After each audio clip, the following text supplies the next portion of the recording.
Balvir sir अपनी पलकें झपकाते हुए आर्यन की ओर हैरान होकर देखते रहे। जैसे ही बलवीर सर के मुंह से रिया का नाम निकला था, आर्यन के मन में खतरे की घंटी बज गई थी। वो समझ चुका था कि बलवीर सर रिया को जानते थे। अंकल, मेरी उम्र के लगभग सभी बच्चों की शक्लें एक दूसरे से मिलती हैं। क्या आपको भी इस वक्त मेरी शक्ल अपने किसी जान पहचान के बच्चे से मिलती हुई नजर आ रही है? भले ही बलवीर सर ने रोहित और धीरज के सामने ये बात कही थी, मगर अंदर ही अंदर वो इस बात से हैरान थे कि अभी 5 मिनट पहले जिस रिया से उन्होंने फोन पर बात की थी, वो रिया अचानक ही उनके दुश्मन सुखबीर के शागिर्द का बेटा कैसे बन गया। अपनी इसी हैरानी में बलवीर सर ने रोहित से पूछा, क्या ये तुम्हारा बेटा है? जी सर, ये मेरा बेटा है, आर्यन। रोहित को लगा कि शायद बलवीर सर को नहीं लगता कि आर्यन उनकी एकेडमी का स्टूडेंट बनने के लायक था। रोहित चाहता था कि किसी भी तरह आर्यन को बलवीर सर की मार्शल आर्ट एकेडमी में एडमिशन मिल जाए। इसलिए जब रोहित को ऐसा लगा कि बलवीर सर ने आर्यन को रिजेक्ट कर दिया है, तो रोहित ने बलवीर सर के सामने एक प्रस्ताव रख दिया। ठीक है, फिर मैं आपकी एकेडमी को चैलेंज करता हूँ, और अगर मैंने आपके चुने लड़कों को मार्शल आर्ट में हरा दिया तो आपको आर्यन को अपनी एकेडमी में एडमिशन देना होगा। रोहित, ये क्या बेवकूफी है? तुम जानते हो तुम क्या कह रहे हो? अरे, तुम्हारी हड्डियों का पाउडर लेकर जाना पड़ेगा मुझे घर। तुम इनसे मुकाबला नहीं कर सकते। और ये सब तुम किसके लिए कर रहे हो? ये पागलपन बंद करो और ये चैलेंज वापस ले लो। वहाँ बलवीर सर अभी भी बड़े ताज्जुब से आर्यन की ओर देखे जा रहे थे। क्या तुम सचमुच एक लड़के हो? जी हाँ, आर्यन मारवा मेरा बेटा है। हाँ, मैं एक लड़का हूँ। मिल गया, मिल गया। अरे बादशाहो, लस्सी मंगाओ ठंडी। मिल गया, मिल गया। बलवीर सर आर्यन को देखकर समझ गए थे कि उन्हें अनिका का वो बेटा मिल गया था जिसे अनिका 6 साल से ढूंढ रही थी। वाह बादशाहो, मेरी एकेडमी को चैलेंज करने की बात करके ही तुमने मुझे खुश कर दिया। और इस लड़के के हाथ पांव को देखो। किसने कहा ये कमजोर है? इसके हाथ पांव मार्शल आर्ट सीखने के लिए ही बने हैं। बलवीर सर ने अपना एक हाथ आर्यन के कंधे पर रखा। आर्यन को ट्रेनिंग सेंटर की ओर धक्का देते हुए बलवीर सर ने रोहित से कहा, अब तुम जाओ। आज से ये लड़का मेरा स्टूडेंट है। तुम्हारी यहाँ कोई जरूरत नहीं।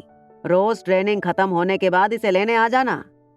जैसे ही सर आर्यन को अंदर ले जाने लगे, धीरज ने आगे आकर बलवीर सर से कहा, पाजी, वो मैं आपका बहुत बड़ा फैन हूँ। काफी सालों से एक लव्य की तरह आपके मार्शल आर्ट सीखने की कोशिश कर रहा हूँ। अब इच्छा रखता हूँ कि ब्रह्मपुत्र मार्शल आर्ट एकेडमी का स्टूडेंट बनूं और आपका शागिर्द भी। बलवीर सर ने धीरज को ऊपर से नीचे तक देखकर कहा, तुमने सोच भी कैसे लिया कि तुम हमारी एकेडमी का हिस्सा बन सकते हो? बलवीर सर आर्यन को लेकर ट्रेनिंग सेंटर की ओर चले गए। धीरज अपनी इंसल्ट बर्दाश्त नहीं कर पा रहा था जब बलवीर सर ने ट्रेनिंग सेंटर का दरवाजा बंद कर दिया।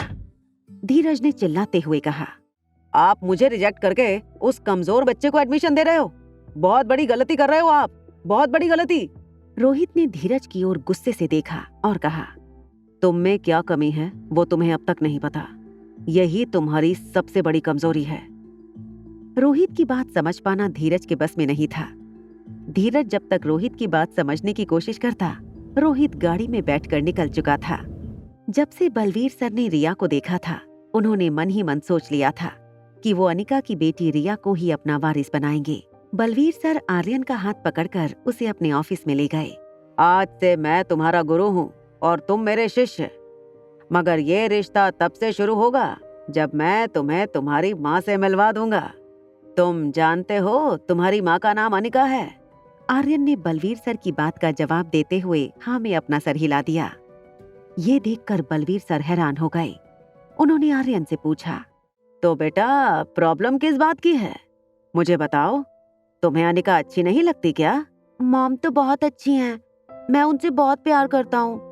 मगर ये मैंने और रिया ने डिसाइड किया था कि जब तक बड़ी दादी का ऑपरेशन नहीं हो जाता, तब तक हम मॉम को या डैड को इस बारे में नहीं बताएंगे कि मैं और रिया जुड़वा भाई बहन हैं। ठीक है, फिर आज से तुम मेरे शागिर्द हुए। अगर आप प्रॉमिस करते हो कि आप मॉम से या डैड से मेरे और रिया के राज के बारे में नहीं बताएंगे, तो ही मैं आपका स्टूडेंट बनूंगा। और अगर मैं तुम्हारी बात ना मानूं तो फिर मैं भी आपका स्टूडेंट नहीं बनूंगा। तभी बलवीर सर और आर्यन आगे बात कर ही रहे थे कि बाहर से रिया की आवाज आई। बलबीर अंकल कहाँ हो आप? डर गए क्या?